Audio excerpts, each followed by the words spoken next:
Perkenalkan, saya Esther Nababan, saya dari Prodi Sistem Informasi semester 3 kelas A, dan di sini saya akan mereview tugas dari mata kuliah Interaksi Manusia dan Komputer yang saya ambil dari tugas teman saya Rati Rahmadani. Yang mana Rati menganalisa UI dan UX pada generasi hardware komputer, yaitu keyboard.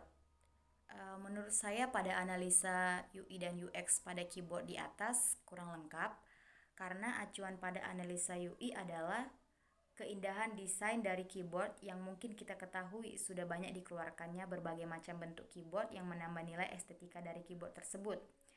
Lalu pada analisa UX keyboard di atas mungkin sudah tepat karena memang fokusnya adalah pada kenyamanan pengguna dengan berbagai fitur seperti misalnya fungsi lintas keyboard yang memudahkan pengguna seperti yang disebutkan oleh Rati dalam PowerPoint-nya, yaitu contohnya untuk mematikan komputer kita cukup tekan tombol Alt plus F4.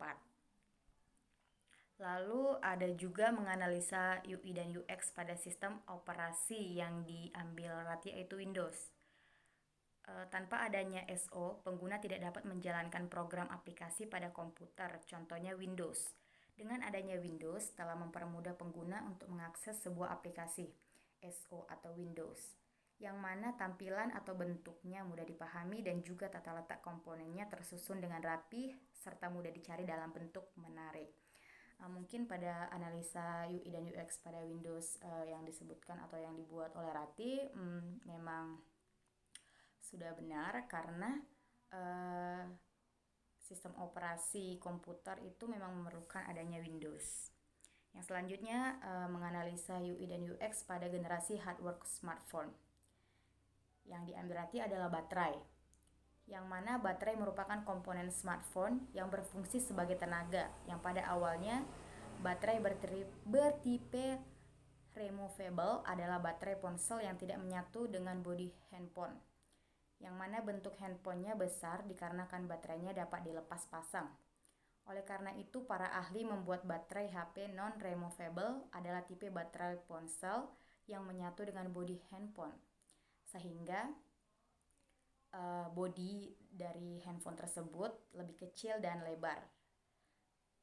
Seperti yang kita ketahui, analisa UI dan UX pada baterai ini memang betul, karena kenyamanan suatu pengguna itu memang sangat dipentingkan. Dan untuk tipe baterai yang removable dan non-removable itu memang ada perbedaannya. Dan mungkin baterai non-removable lebih membuat kenyamanan kepada pengguna karena handphone akan terlihat lebih tipis dan tidak akan susah untuk membongkar pasang handphone. Selanjutnya yaitu ada bagaimana teks mode beralih ke GUI, yang mana pada awalnya berbasis teks yang berada dalam modus yang berlatar belakang hitam putih, kini berubah menjadi berbasis GUI yang lebih memanfaatkan pada gambar dan beberapa fasilitas multimedia. UI adalah penghubung atau mediator antara komputer dan manusia atau user komputer agar hubungan antara perangkat komputer dengan user dapat terjalin. Dengan adanya UI, maka kemudahan dalam mengoperasikan suatu perangkat komputer menjadi mudah.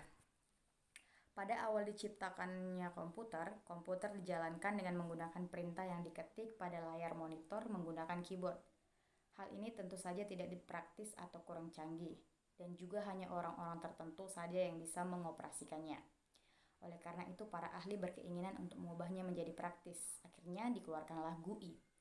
Dari analisa di atas yang kurang dari soal adalah mungkin Rati kurang mencantumkan contoh dari sistem operasi yang menggunakan GUI, seperti contohnya Linux dengan distro Mandriva menggunakan desktop environment KDE, dan juga sistem operasi Windows 7 Ultimate yang menggunakan GUI-nya sendiri. Baiklah, mungkin hanya ini review yang dapat saya analisa atau saya dapat menganalisa tugas dari Rati Rahmadani. Jika ada kekurangan dan kelemahan saya mohon maaf dan selamat sore.